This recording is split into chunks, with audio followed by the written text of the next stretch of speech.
Hello guys, oyster mushroom காளான் fry எப்படி செய்கிறதுன்னு பார்க்கலாமா?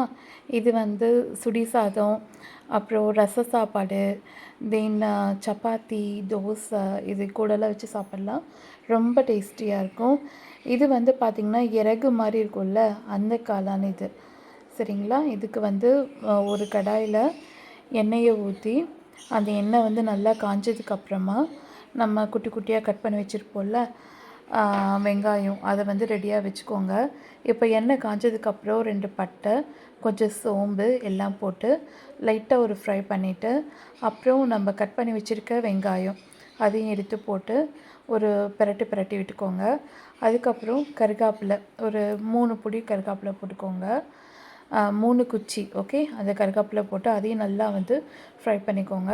அதுக்கப்புறம் எண்ணெய் கொஞ்சம் டிரான்ஸ்லசண்ட்டாக மாறினதுக்கப்புறமா நம்ம அது கூட கொஞ்சம் இஞ்சி பூண்டு பேஸ்ட்டு 1 ஸ்பூனு போட்டு அதையும் நல்லா பிரட்டி விட்டு, அது நல்லா வதங்கினதுக்கப்புறமா தக்காளி 4 பீஸ் அந்த மாதிரி கட் பண்ணி அதையும் எடுத்து போட்டுக்கோங்க. போட்டு அது நல்லா வதங்கணும். அது நல்லா வதங்கினதுக்கப்புறமா அது கூட கொஞ்சம் உப்பு, அதுக்கப்புறம் மஞ்சத்தூள், மிளகாத்தூள், கொத்தமல்லி தூள், அப்புறம் கரம் மசாலா இதெல்லாம் போட்டுக்கோங்க. போட்டுட்டு அதையும் நல்லா பிரட்டி விட்டுக்கோங்க.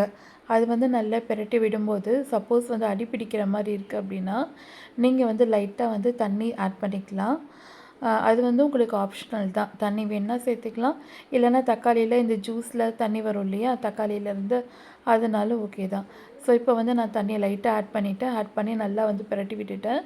இப்போ பாருங்கள், கொஞ்சம் தக்காளியெல்லாம் நல்லா வதங்கிடுச்சு. இந்த ஸ்டேஜில் நம்ம இந்த ஆயிஸ்டர் மஷ்ரூம் பார்த்திங்கன்னா கொஞ்சம் கொத்து கொத்தாக இருக்கிற மாதிரி இருக்கும், ஓகே. அதை மட்டும் ஜஸ்ட்டு பிரித்து விட்டால் போதும். இதை நம்ம கட் பண்ணணும் அப்படின்ட்டு அவசியம் இல்லை. ஏன் அப்படின்னா இது ரொம்ப என்ன இருக்குன்னா மெலிசாக தான் இருக்கும். அது சீக்கிரமாக காணாத மாதிரி ஆகிடும், கரைஞ்சி போன மாதிரி ஆகிடும். ஸோ அதனால் அதை அப்படியே முழுசாகவே போட்டுக்கோங்க. ஆனால் அது கொத்து கொத்தாக இல்லாமல் பிரித்து விட்டுக்கோங்க. கையிலையே நம்ம பிரித்து விட்டால் போதும். அதை எடுத்து போட்டு நல்லா பிரட்டி விட்டுருங்க. நல்லா பிரட்டினதுக்கப்புறமா ஒரு தட்டு போட்டு மூடி வச்சுட்டு ஒரு 5 மினிட்ஸ், அதுக்கப்புறம் திருப்பி எடுத்து நல்லா ஒரு பிரட்டி விட்டுருங்க. இப்போ கொத்தமல்லி மேலே தூவி நீங்கள் சர்வ் பண்ணிக்கலாம். ஸோ இது ரொம்ப அதிகமாகவும் வேக வைக்கக்கூடாது, கரெக்டாக வேக வைக்கணும். தேங்க்யூ ஃபார் வாட்சிங்.